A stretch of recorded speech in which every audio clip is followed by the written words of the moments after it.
been suggested by some of you here in the hall now, has been suggested by parents and members of staff as a way of exposing you to a variety of careers, a variety of speakers who have very different backgrounds to ours, and also to hear some life stories about pathways to success and maybe even failure.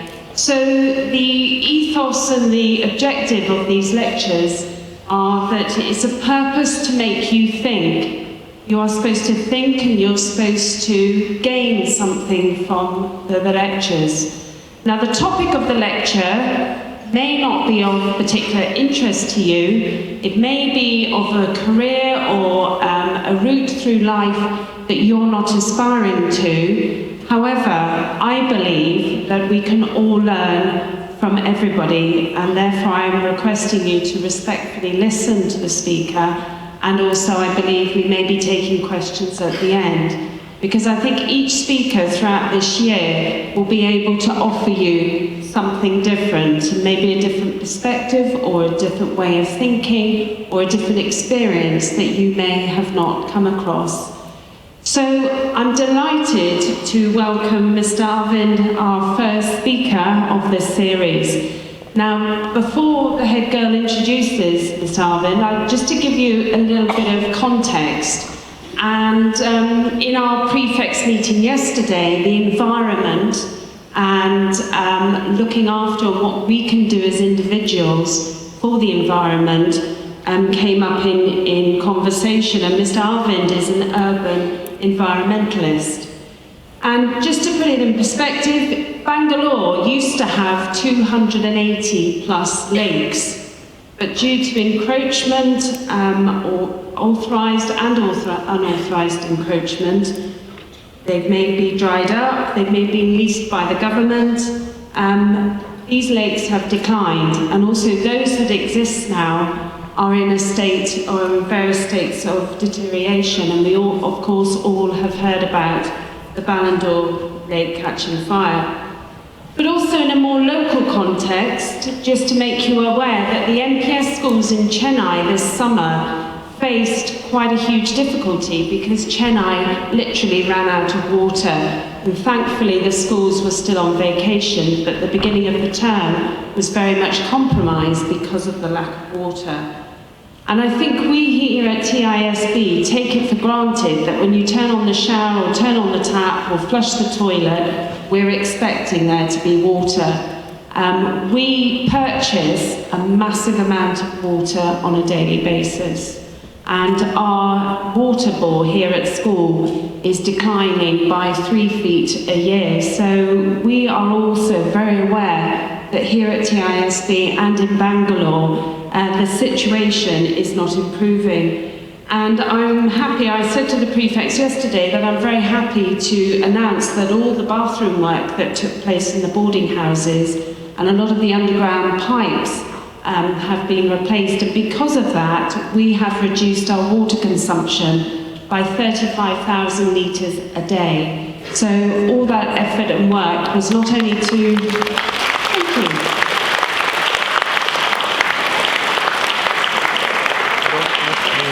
And I'll pass on your praise and appreciation to Mr. Ashok, because it was not only about improving the aesthetics of the bathroom, it was very much looking at the rare resource of water. So that's to put it in context, and I'd like to now have Mr. Arvind introduced, and then we're all looking forward to hearing what he has to say. So please enjoy, think of some questions at the end, but above all, be respectful and listen. Thank you.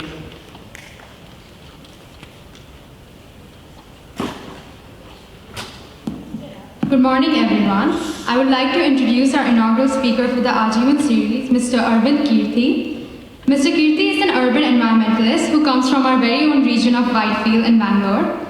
He's the co-founder of Brookfields Layout Association, which is an organization that has undertaken numerous projects to clean up lakes, parks, drains within a 200-acre accessible region in Whitefield, Bangalore. Brookfield's layout is the first prize winner under Best Resident Welfare Association category of National Water Awards 2018, which is given by the Ministry of Water Resources. His projects include a ₹6 crore public-private partnership to replenish Kundalhalli Lake. He has also led an effort to organize over 1,500 dwellings to fund cleanup and maintenance of common regions, local drives, street cleanups, and much more. His successes also range to humbler but nonetheless inspiring feats, such as rescuing the Kundalhalli community from water shortage by reviving the ancient Indian technique of rainwater recharging. I would like to invite Mr. Keerthi to join me on the podium and join us for our talk today.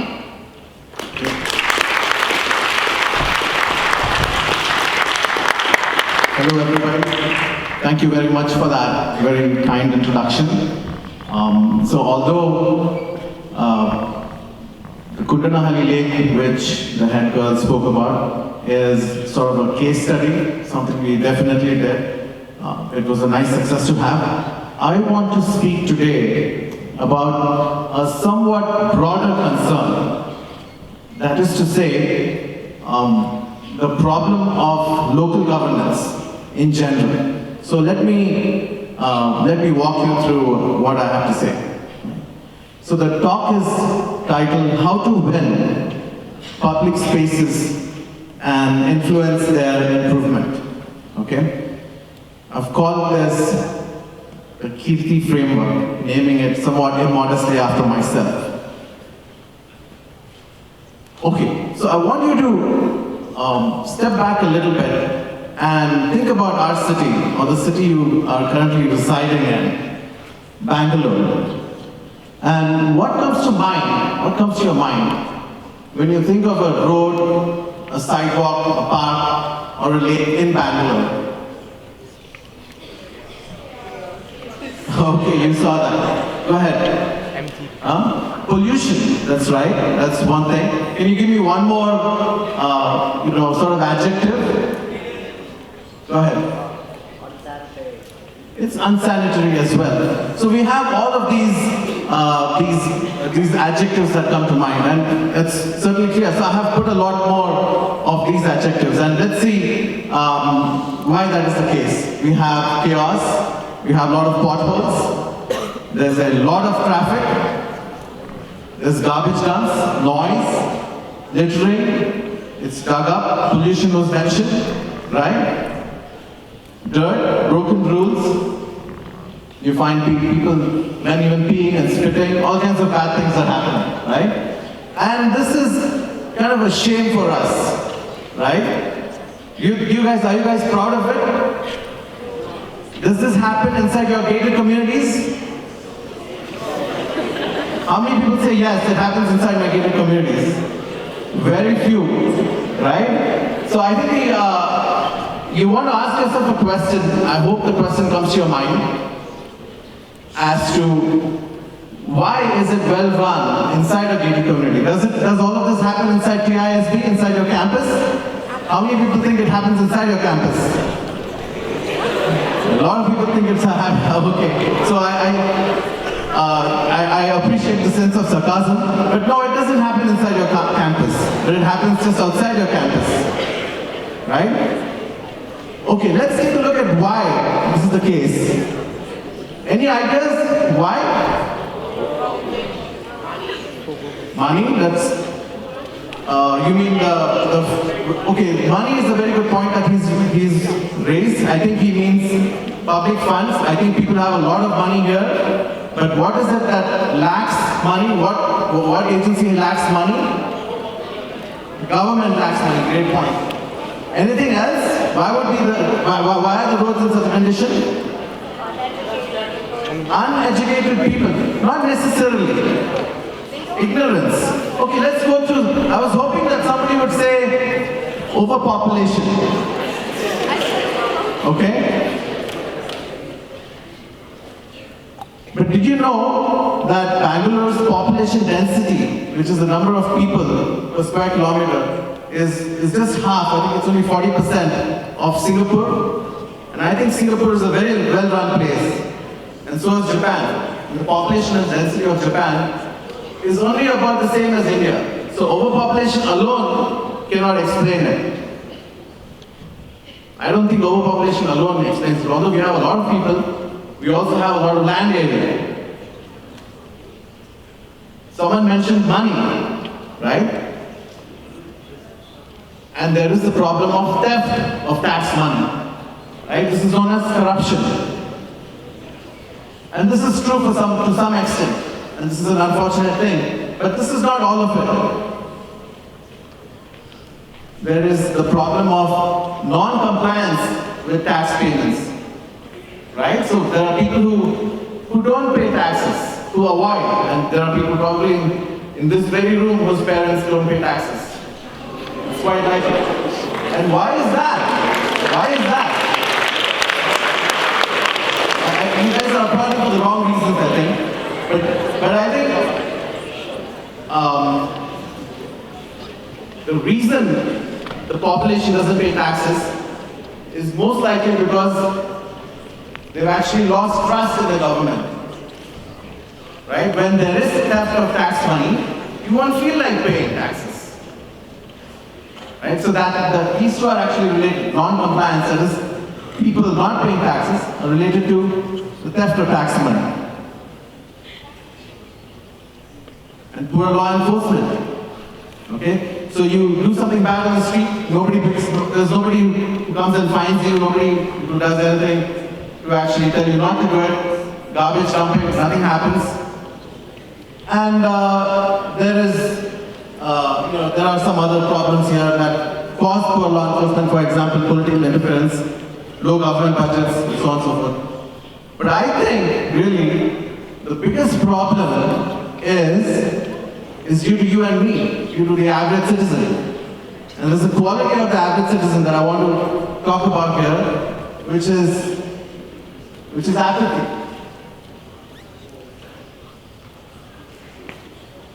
Do people know what apathy means? What is apathy?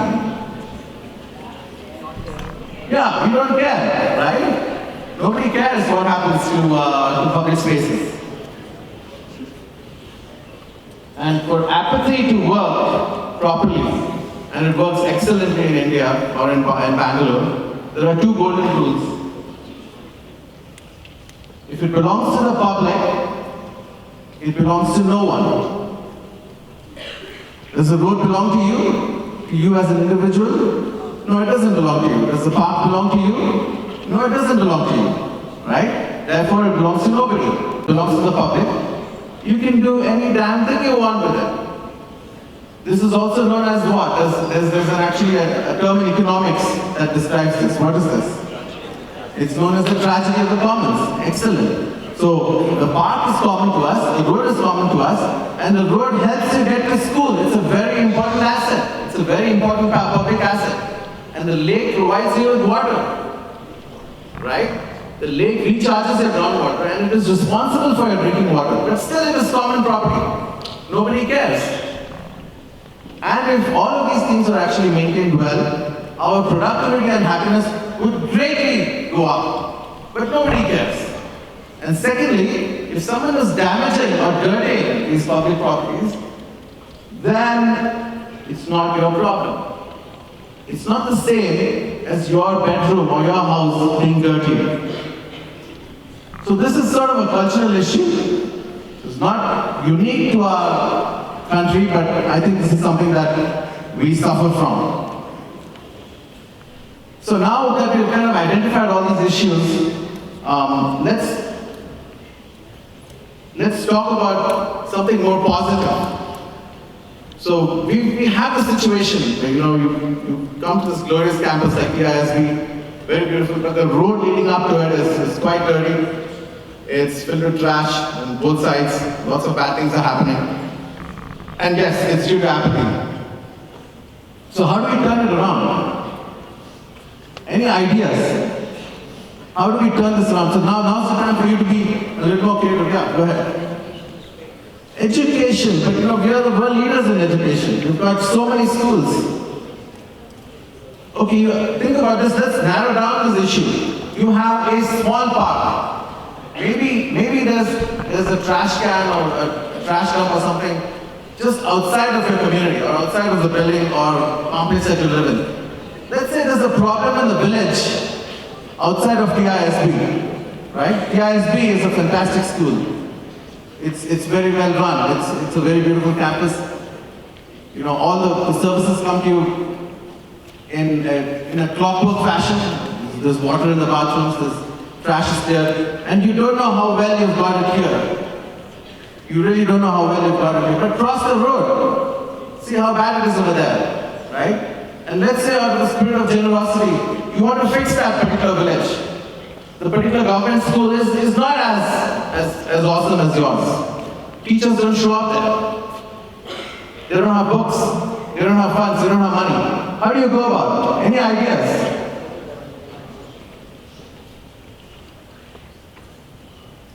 All quiet? So we recognize the problems, but we don't have the creativity to think of some solutions. Yeah.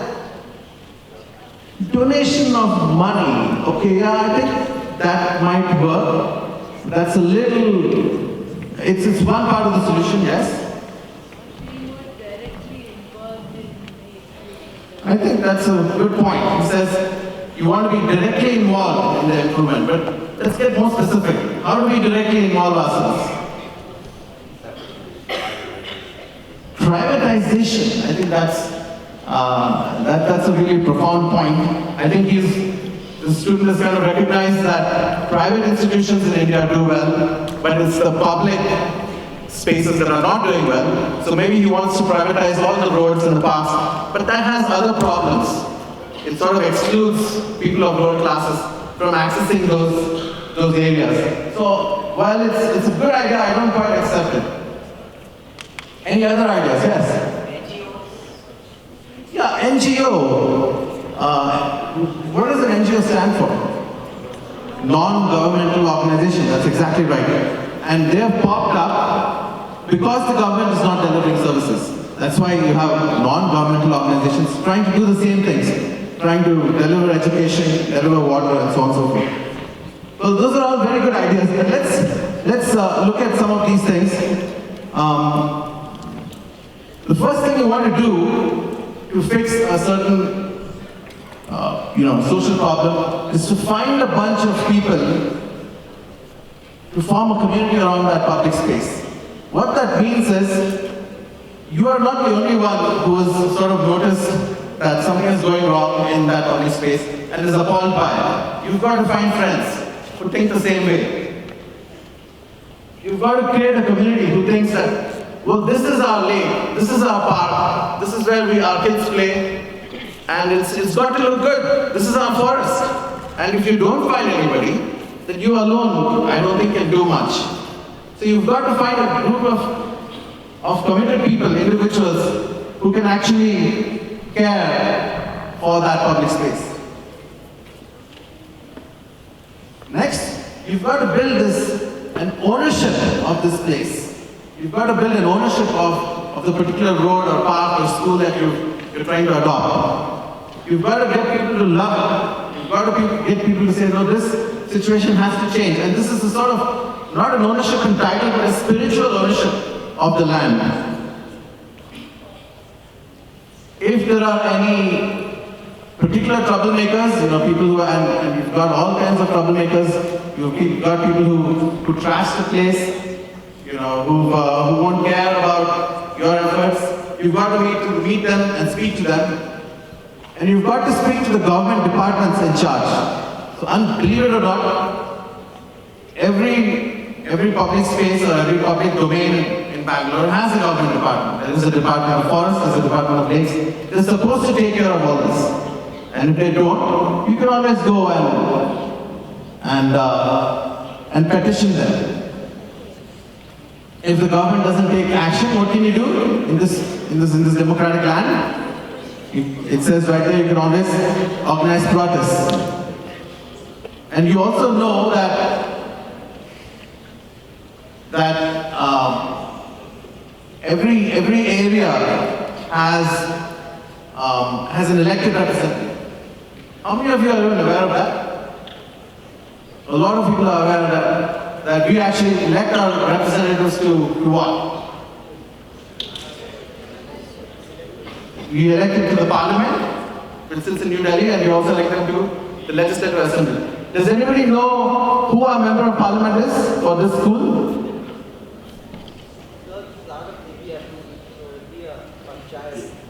So that's a great point. But this particular thing, that's excellent. He says that the Bangalore city comes under the PPMP, so there is actually a local ward council. But unfortunately, as far as TISB is concerned, I don't think it comes under PPMP, it actually comes under a village. So the village also has a council. Does everybody know the name of the village council? Do you know the name of the village council in charge of this? No, I don't think so. See, they are all invisible. But you should know the name of the member of parliament who's in charge of this region. So if you don't, then homework assignment, find out the MP who is in charge of this, and you've got to approach him for fixing anything here. Who is the MLA? That's excellent. So the name of the, at least he knows, claps for him. So what is the difference between an MLA and an MP? Does anybody know the difference between an MLA and an MP? That's right, but what is, so his answer was MLA is Legislative Assembly and MP is Parliament. What is the difference between the two? That's right, so the Parliament is in Delhi and the state of Karnataka has its own sort of small parliament known as the Legislative Assembly. So you've got to speak to all these people. They are your elected representatives. If you have any problem in the public domain, you can always approach them. Lobby your elected representative. And finally, someone mentioned money. So money is always the issue, so you have to raise money. You can always raise money from the government or you can pull together funds too. So all of this is a lot of work, but it has to be done. And finally, you can cordon off the area to be remediated. Hire the right urban planner, landscaper, designer, and so on and so forth. So I want to, you have a question?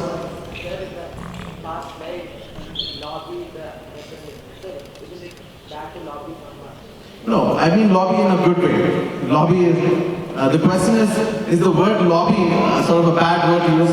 No, I mean if you are trying to lobby someone to kind of give you special treatment, lesser taxes, disobey rules and get away with it, that's bad lobbying. But if you want to lobby, that is request or petition your elected representative all the way to the Prime Minister to improve your area, that's a perfectly good thing to do. Alright?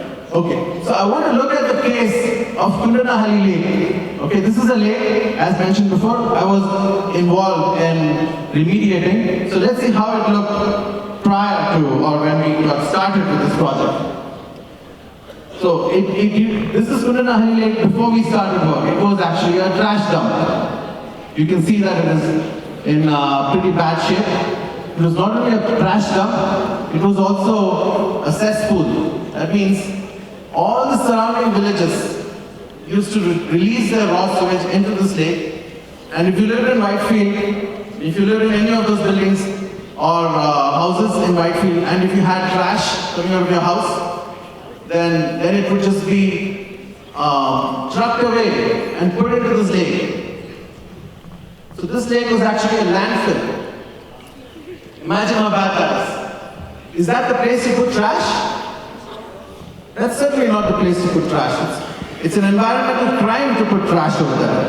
And it's an environmental crime to put sewage there. There's got to be the right ways to treat both of this trash and sewage. But that was not being done over here. And this was a 30-acre land, which was actually a 30-acre water body, which at one time had, a good deal of wildlife, which was sending water into the water table, which was supplying water to the villages nearby, drinking water and so on and so forth. Now it was quite badly destroyed and it was in this shape. So this again is Kundanahalli Lake. It was a sewage dump, as I mentioned. The pride of Whitefield, Bangalore. The garbage dump of Whitefield. You can see that people are putting the lake to excellent use. Well, partly, I think it might sound a little funny here. I can hear some laughs, but it is also the poverty of these people. They don't have anywhere else to throw their trash. They don't have any trash pickup. They barely have houses, right? So I think we want to, in all humility, compare the situation to ours. First of all, thank the good Lord, if you believe in one, that you are sitting where you are. And you want to think about how to raise everybody above their current levels of poverty and filth. Okay, so now I want to show you some before and after pictures. That was an earlier picture I showed you in June 2014. And this is in Jan 2019. It's from the same spot actually. It's from the same spot. Thank you. Thank you. So the lake did get better. And we proved ourselves capable of doing so.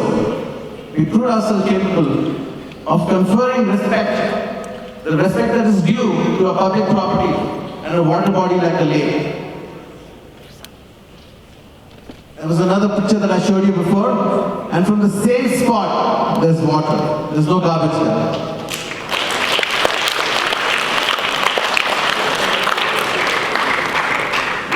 I think you'll recognize this from one of the previous slides. It was sewage over there, and now we have clean water over there. Okay? Again, this was the pride of Whitefield then, and now it's really a pride of Whitefield. It looks quite nice. Right? So it's a very interesting picture over here. You see that those are office buildings, places where a lot of wealth is generated, a lot of employment is created, and right below those office buildings there's a slum over there, so extreme poverty, and there's a lot of filth in the previous picture. Now none of these have changed. Those office buildings are still there. They're still giving that much employment to people. They're still generating wealth. And the slum is still there. You can't see it, it's behind a fence, but the water has become clean. So we can have it all. We can become a wealthy city, and we can become a clean city, and we can become an equal city, or at least we can become a more equal city. I think this is a very important point for all of us to think about. This is before. Lady is putting trash into that pond by the side of the lake. Now that pond is now filled up with water and with a particular type of plant which eats up sewage, which cleans it up. Yeah, it looks quite good. And the woman now has her trash picked up by the government service. So she's also happy, and we're also happy. All of us are happy that we have a nicer water body, we have clean water, we have a place to go walking in the evenings, enjoy the birds and the fish. Alright. So naturally now the question is, how was Kundanahalli Lake remediated? Right? So I think we went through some of the steps earlier on in the discussion, right? You lobby your elected representative, you get a group of committed people, you build ownership of the lake, you do a bunch of things, you raise money, you get the government to deliver its goods over there, and so on and so forth. So I want to actually go through this and tell you how we did. We carried out precisely all these steps for this lake. So the first point I pointed out was find interested people and build ownership, right? So what this lake was suffering from was that the people around the lake really didn't care for it. Nobody bothered. It was what? The tragedy of the commons. I'm living in my house, it might be an apartment, it might be a villa, it could be a slum, but the lake is not mine. So we've got to find interested people and build ownership. So to that end, we organized many festivals around the lake. And here is an example of a festival. Kere Deepotsava, that means Lake Diwali. We had solid attendance. We didn't mention that we really want to clean up the lake or something like that. We want to do something very do-goody, something very nice. We just said, come out, enjoy the lake, and imagine it as a better place. So this was Kere Deepotsava. And then here's my colleague, that's Vidya. She is actually walking through the slum. She's going through the slum and explaining to them that the onus of keeping the slum and the lake clean is upon them, the very residents of that locality. The slum has to be kept clean by whom? It has to be kept clean by the slum people, the slum dwellers themselves. Now there is a mistaken conception in a lot of circles that the job of cleanliness is whose? The job of public cleanliness is whose? Can anybody guess whom the job of public cleanliness is? Whose job it is to keep the road clean or the lake clean? Did I hear government? Anybody put up their hand? So I can. Whose job is it? Government. Okay, government, but that is exactly, as you might have guessed, it's the wrong answer. You cannot trash the road or the lake and expect somebody else to clean up after you. Right? Citizens. If you live in a particular place, let's say you live in a particular slum or wherever you live, a villa or just about anywhere, you are supposed to keep that place clean. The responsibility is yours. And someone has to go ahead and actually explain. That's what we did there. So we have to find interested people and build ownership. That's what is happening in that slide. This is another thing we did. We planted a lot of trees, but we didn't do it unilaterally. Alright?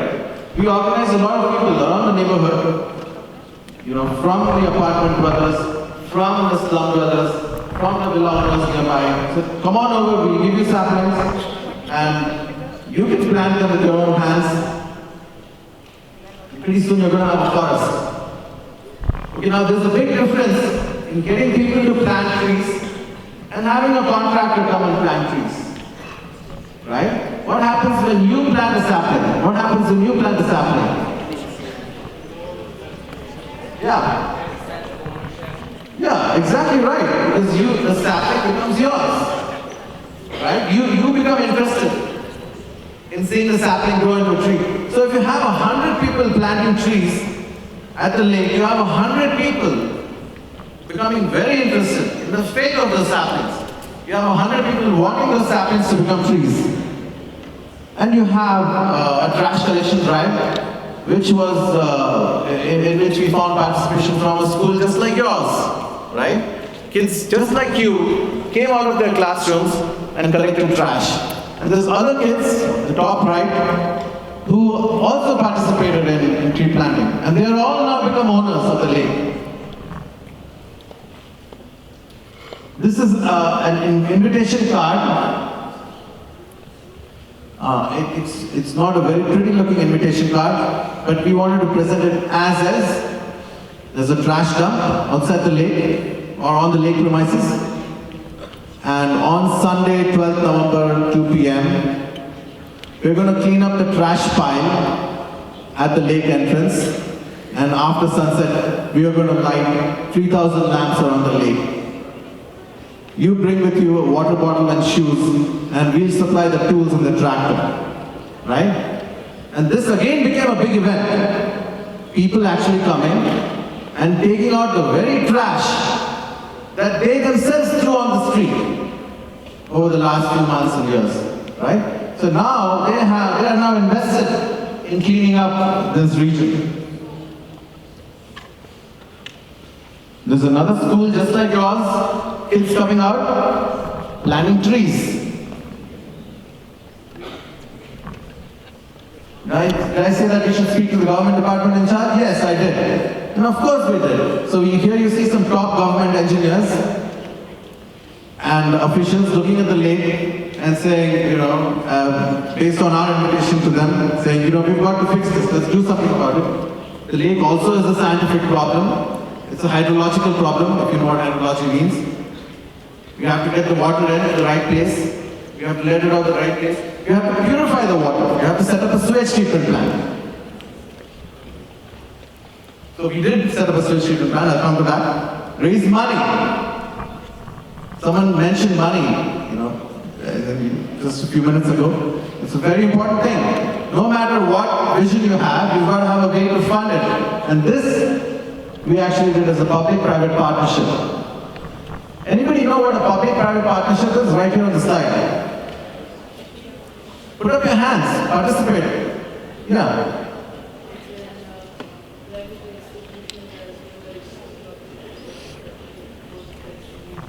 That's excellent, yeah. So a public-private partnership is when private sponsors as well as the government put in money, which is exactly what happened here. So we have two very famous companies here. We have Qualcomm, we have General Electric. They have put in these sums of money, very large sums of money. And the government matched it, right? So we actually found the money, and this was again a question of visiting these offices and telling them, look, you've got facilities on the edge of the lake. You've got facilities right around the lake. Why don't you invest in the lake? You've got your people walking around the lake. If only the lake became better, they're going to enjoy a much better commute. And so they agreed. These people agreed. These companies agreed. They put money on the table. The government put money on the table. And we found a way to achieve the vision of a cleaner lake. The project was launched. It's, I think, now more than 3 years ago. And it had tremendous political support. Did I mention that you should also speak to your elected representatives? So we did. We have our ward councillor. That's the city government representative. Our member of parliament. The minister for Bangalore. The chief engineer of BBMP. And private sponsors. With all of these people in attendance, we launched the project. And I think you might not recognize how important it is to have political support. The particular people who supported us actually are from opposing political parties. So it was great to have them together. And in any project of public importance, it is, I cannot emphasize how important it is to have the political players with you. I mentioned cordon off the lake, cordon off the facility, so that you don't have miscreants coming in and destroying your work. That's exactly what's happening here. We are installing a fence. With the collected money, we are installing a fence. Alright? We hire the right designers, and this one is a sewage treatment plant that we are building. The sewage treatment plant is actually designed by one of the top environmental firms in Bangalore, and this is a very unique sewage treatment plant. It is zero electricity. Most sewage treatment plants are not very eco-friendly. They consume a lot of electricity. This one doesn't consume electricity. It's now in operation. This is a picture taken during construction. And then we removed all the water and established revetments. We dug up the lake. We've created all these structures, coffer dam and so on and so forth. Those who are interested, I'll tell you what it is. But these are just methods to manage the water. And so that's it. That's pretty much end of my talk. What was once a trash can and cesspool of white field is now a lake of clean water and clean air, a home for many birds and fish species, an urban forest of 3,000 growing trees, planted by people around the lake, planted up by people whom we invited to the lake. It is also a walking shortcut for 10,000 office goers who don't use the vehicle. So this is another very interesting development that I want to sort of emphasize. I think you guys are aware of the very bad traffic problems in Bangalore, which is sort of exacerbated by everybody traveling in their cars, right? Now with this lake, we actually established a walking path between the north and the south ends of the lake. the north end being a business district, the south end being a residential district. And because of the walking path, because it became so keen, we had so many people, commuters, daily commuters, who would normally drive their scooters, motorbikes, cars, vehicles, or motorized traffic to their offices. We had all of them actually walking through the lake.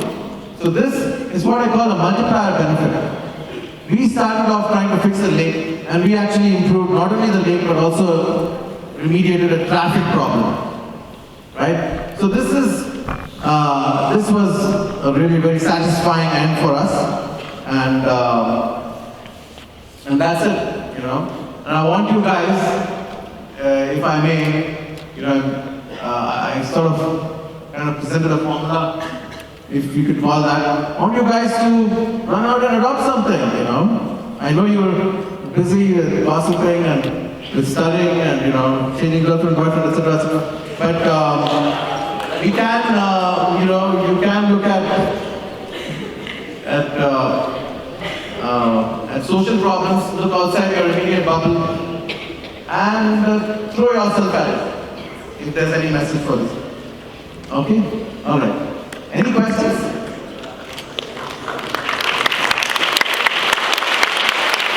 Thank you.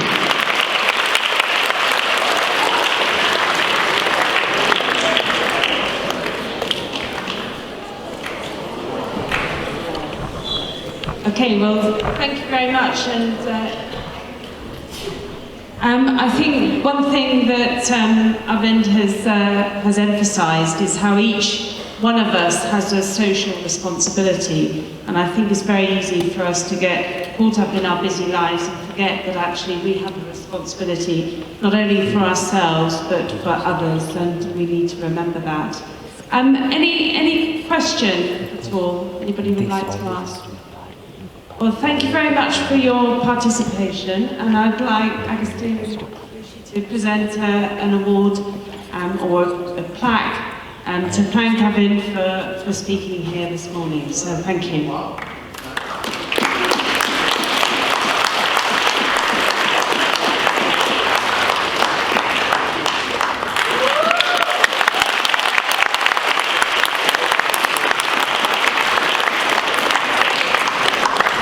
Okay, and I hope you look forward to the next Aajivin lecture, which will be coming in October. So, can we have grade 12 leaving by those doors, and grade 9 and 10 leaving from those, and also at the back, please. Thank you.